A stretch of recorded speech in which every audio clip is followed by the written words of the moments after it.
Coucou les amis, j'espère que vous allez bien. Bienvenue sur la chaîne d'Eljo. Moi ça va super, je suis content de vous revoir ici. Tout d'abord, avant de commencer cette vidéo, je voudrais vous remercier. Vous qui avez pris le temps de découvrir la toute première vidéo de la chaîne. Et si vous ne l'avez pas encore vue, du coup je vous la mets juste ici. Lancer cette chaîne YouTube est pour moi un vrai défi, mais que je suis vraiment ravi de relever avec vous les amis. C'est un peu une sorte de rêve et tout. Ici, du coup je vais parler de ce que j'aime.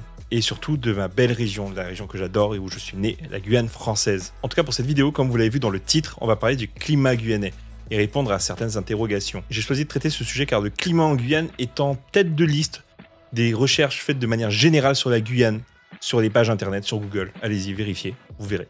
Mais la vraie raison, celle qui me pousse à éclaircir certaines choses, c'est pour éviter à tout prix ce genre de bêtises. Là-bas, on entre dans l'hiver, donc ça va pas aider non plus. Après, l'hiver en Guyane n'est pas l'hiver en métropole, non, mais évidemment.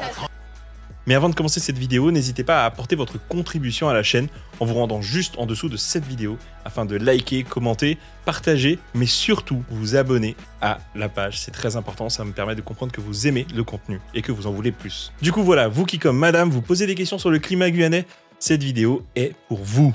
Et oui. Et ceux qui veulent plus d'infos, vous aussi êtes les bienvenus car il y a moyen que, comme moi d'ailleurs, vous appreniez 2 ou 3 petites choses, parce que oui, j'en ai bien appris. Bon, pour tous les Français qui ne le savent pas encore, car c'est encore possible, la Guyane française est connue principalement pour une chose, la fusée Ariane, qui permet à l'Europe d'être à la pointe de l'aérospatiale dans le monde entier. Quand j'étais gamin, je me posais vraiment cette question, je me disais, mais pourquoi la Guyane? Mais pourquoi Pourquoi ce petit bout de terre a accueilli en son sein dans les années, je crois, 1960, une base spatiale qui envoie tant de satellites chaque année dans l'espace? C'est juste incroyable. Qu'est-ce qu'on a de particulier? La réponse est simple, les amis. La Guyane est un petit bout de paradis climatique au milieu de l'Amérique latine. Je m'explique. La Guyane connaît un climat de type équatorial. Et qu'est-ce que ça veut dire? C'est que la Guyane est très proche de l'équateur. Vous savez, cette ligne imaginaire qui sépare le monde en deux pôles notamment. Pôle Nord, pôle Sud. Cette proximité se caractérise par un nombre limité de saisons de fortes précipitations, ainsi qu'une température élevée et constante toute l'année. En gros, toute l'année, c'est la pluie et le beau temps. Voilà. Une autre caractéristique de ce climat est l'absence de cyclones tropicaux.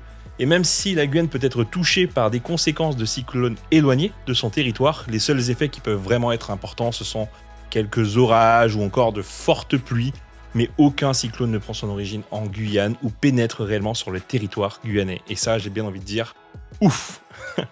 Après bon, je veux pas dépeindre un tableau parfait, ce serait mentir. On a des conséquences de ce type, genre des inondations sur plusieurs zones de la Guyane, des zones marécageuses ou des zones mal pensées pour ce genre d'intempéries. On a aussi des toits qui s'envolent. Mais on est très loin des conséquences d'un cyclone tropical qui dévaste des villes entières.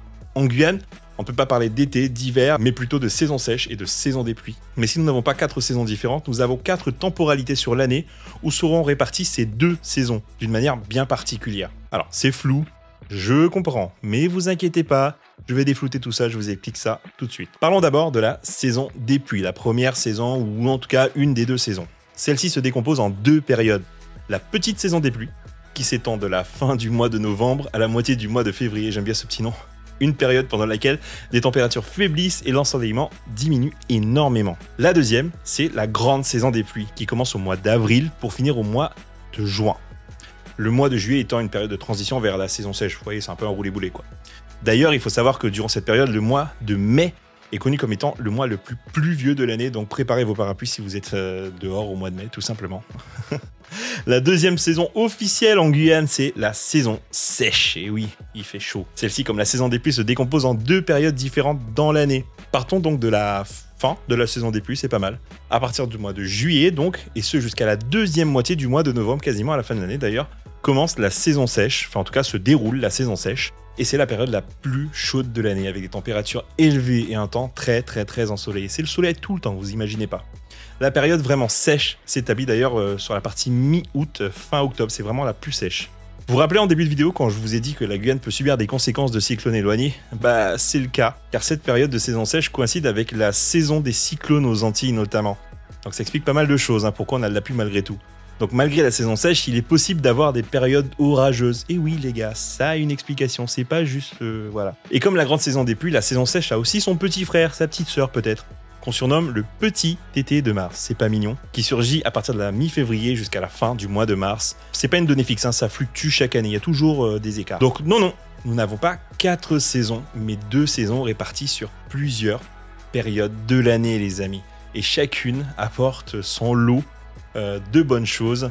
En tout cas, voilà pour moi pour cette vidéo. J'espère que je vous ai appris plusieurs choses sur le climat en Guyane et que vous avez appris des choses, hein, parce que moi j'en ai vraiment appris énormément. N'hésitez pas à commenter cette vidéo dans la zone de commentaires. Je lis tous les commentaires, en même temps on n'est pas beaucoup pour l'instant et je réponds bien sûr. Et surtout n'hésitez pas bien sûr à utiliser cette zone de commentaires afin de me proposer des thèmes que vous voulez que je traite, des sujets dont vous voulez que je parle. Et bien sûr n'oubliez pas d'apporter votre soutien à la chaîne en souscrivant un abonnement, c'est très important pour moi. Puisque c'est ce qui va permettre à la chaîne de grandir et à gagner énormément de visibilité. Du coup, voilà les potos, pour moi cette vidéo elle est finie.